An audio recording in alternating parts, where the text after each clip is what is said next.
сърце за тази отново изненада. Рождения ни ден е малко нападали се, разбира се, но отново благодарности.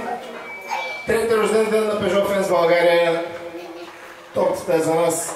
Да сме живи и здрави, да се събираме все повече и повече на такива места. Благодаря ви, че сте тук. Благодаря.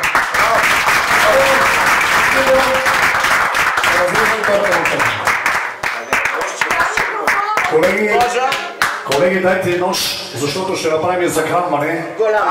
Една захранване, както се прави по сватбите, само че ще го направим с Peugeot. Моите приятели от фирма Peugeot. Браво!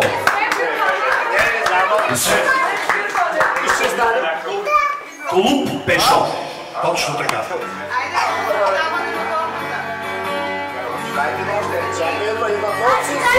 Шефа на клуба ще захрани заместник шефа.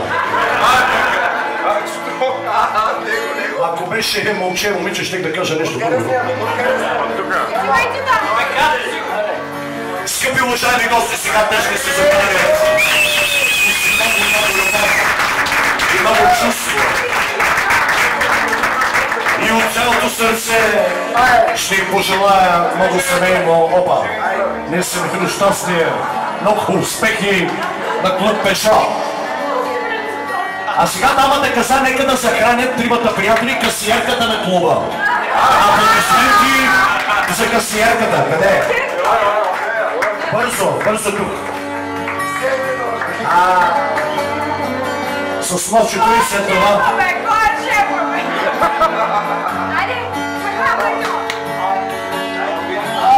Абе, колеги, дайте една... Не, вземи една виличка. Колеги, дайте една вилица. Не. Ми те тебе, така пожела дамата. Посвети тя.